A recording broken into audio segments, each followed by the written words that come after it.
I listed numerous cases of non-citizens convicted of serious crimes in Canada who received lenient sentences specifically to avoid deportation, cases that have continued to pile up since the House rose in June.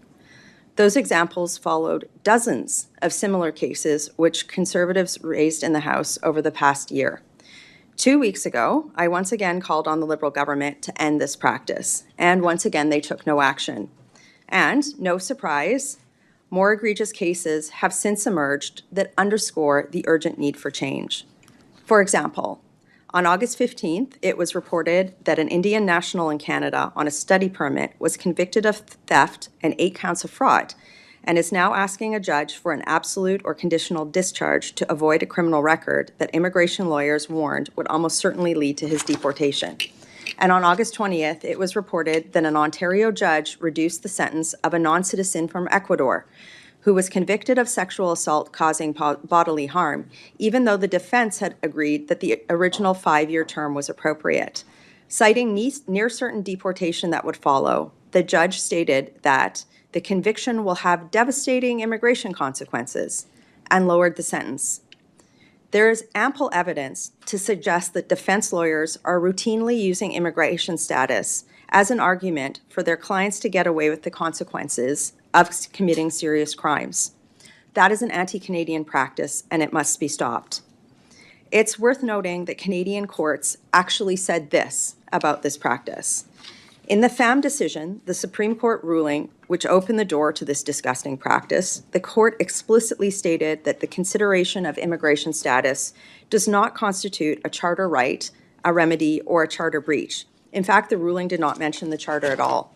Furthermore, it made clear that the flexibility of Canada's sentencing process must not be misused by imposing inappropriate or artificial sentences, which clearly now is the rule and not the exception. Doing so would circumvent Parliament's will, as reflected in long-standing immigration law, which requires that a non-citizen convicted of a serious crime in Canada be deported.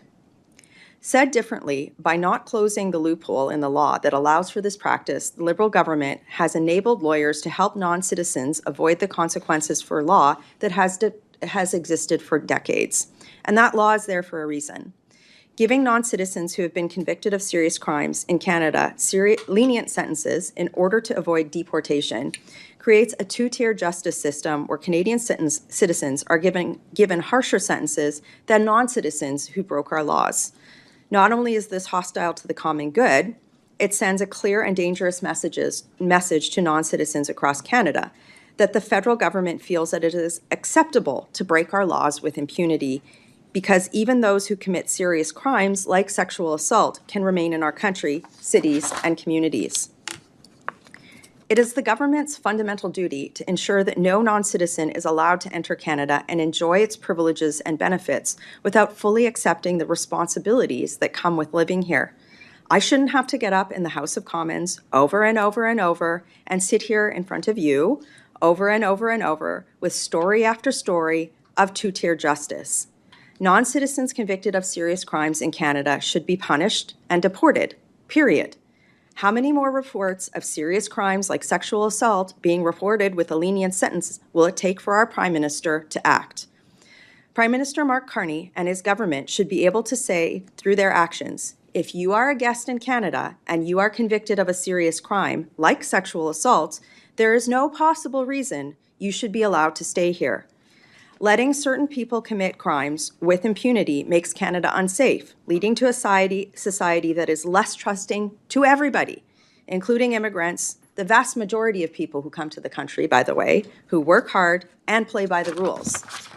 I implore Prime Minister Mark Carney to take action. It is irresponsible that he hasn't. Our Conservative Bill C-220 would have ensured that non-citizens convicted of serious crimes are punished and deported.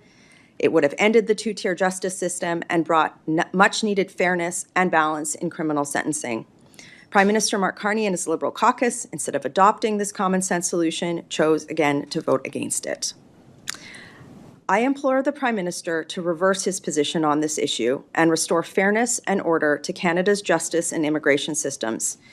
Canada's Conservatives stand ready and willing to work collaboratively to get a policy like this passed, as long as the government is willing to fix this issue. Thank you. Are you aware of any studies or research looking at how often judges are giving more lenient sentences to avoid negative immigration outcomes for people? After your last press conference, was trying to find, is there a trend? Is there anything going up, down? Because the anecdotes are there, but how does it compare to other cases? Most recent I could find was 2019, which all things considered, that's 7 years ago now, bit out of date. So, are you aware of just anything suggesting that this is a growing issue, or are we still working mostly with anecdotes? Well, there's been dozens of reports that I've raised in the House of Commons. We had the immigration minister in the House of Commons for several hours prior to the House rising, and I raised many different cases. So, I would just refer you to that. The links to those cases are in there. I've also written about this issue extensively. And in debate in the House of Commons on the bill that I mentioned, which was my private member's bill, we also raised many statements. I also released many statements to the media with links to other cases. And the statement you'll be receiving on this has the two cases linked. There was cases linked last week. But the issue of tracking that you mentioned is a good one. The criminal justice system is very opaque on listing convictions based on things like citizenship status, for example. But you don't just have to take my word for it. There was I believe it was a Montreal area judge that was so furious with this practice, judge or a lawyer, former judge. He was the one who called these candy sentences, right? I have also heard, I've had lawyers phone me off the record and say, look, I can't come out, I can't do this because it would be bad for my practice. But this is happening all the time. It's a frequent posture that defense attorneys will take in criminal convictions or criminal cases where non-citizens are involved. And that's why in my remarks, I referred back to the original Supreme Court ruling, which said that the ruling should not undermine the original will of Parliament, which is in the Immigration Refugee Protection Act, which states that if somebody, a non-citizen, is convicted of a serious crime in Canada, they must be deported. So the reality is that there are judges, there are other actors in the judicial system that are abusing the spirit of what was in that ruling that was noted by that judge or former judge that I just mentioned. And, it's case after case. There's a case every week. I mean, that's why I'm here again. There's no charter implication. The Supreme Court ruling talked about that. So I just don't understand why the Liberal government is letting this happen. And I just want to close with this. The reason why it's so important to address this issue is that I am very concerned about law-abiding people who come to Canada, who immigrate to Canada, play by the rules, they work hard, who are being painted with the same brush as other people that are not doing that because there's not consistency in the sentencing. And there's also a question of fairness. Why should a non-citizen, by virtue of their citizenship status, get a lighter sentence than a citizen for the same crime? That makes no sense. So there's no reason why they can't fix this. It's not just me calling for this. I think that it's ridiculous that I'm sitting here week after week, question period after question period, month after month, with story after story after story after story. So just fix it. So, one case, I guess the short answer to your question is one case is too many. One case is too many. Why is this happening? Thank you. Just to follow up, I was talking with the head of the C.D. Howe Institute's Immigration Advisory Council just about Prime Minister Carney's comments from, I guess, a month ago at this point, saying immigration is back under control.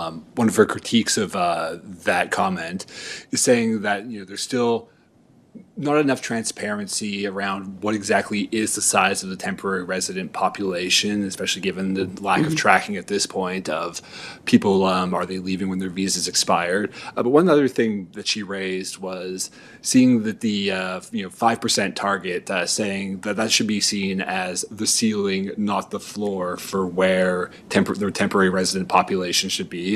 So just want to get your thoughts on that. Like, what do you think of that 5% target of the temporary resident population that the government has right now, and should that be lower? Should that, is that acceptable? Like, where do you stand there? Well, I mean, let's start with the opening statement that you made, which is Mark Carney's statement on Canada's immigration system is under control. I don't think anybody would agree with that. I mean, I could use a different word for what it was, but it was a bit of a stretch. How about we say that? How about we say it was slightly detached from the truth? Here are some of the metrics. I mean, you were talking about the temporary resident population. That number, right, overall immigration levels should be matched to Canada's ability to provide jobs, healthcare, and housing to everybody, right? And what ended up happening with the temporary resident population over the last several years under the Liberal government, under the man who's now the Justice Minister, by the way, and is now responsible for this policy that I talked about today. The Liberals granted permits to, over 1 million foreign students, hundreds upon hundreds of thousands of temporary foreign workers, and we have jobs crises and high unemployment rates in a lot of parts of the country, right? And that's not fair to anybody. It's not fair to somebody who came to Canada to build a better life. It's not fair to somebody here kids that are out of jobs today. So, what is the right number? The right number is set the immigration levels in accordance with Canada's ability to house, employ, and provide health care to people coming into the country. And then the other thing that needs to be considered right now is it's not just about future levels. The levels are still very high. To your point, it was the CBC who reported last year that in 2026, there would be nearly 2 million people on expired or expiring temporary visas. And really, the government has no plan to remove those persons. So how are those persons factoring into the fact that they're still issuing hundreds of thousands of temporary permits? It's irresponsible. And the last thing I'll say is on setting levels. We had testimony from the immigration minister that said that she didn't even consult the provinces on healthcare capacity before that. They didn't consult the provinces on capacity to integrate non-speakers of either of Canada's official languages into primary education systems. How is that fair to anybody? How does that help social cohesion? How does that manage our pluralism? So, in all of those aspects, and in the message that I brought forward today, the need to change or close the loophole which allows non-citizens convicted of serious crime in Canada to avoid deportation through lenient sentencing, that's not an immigration system that's under control. And shame on the Prime Minister for saying that. It ruins his credibility.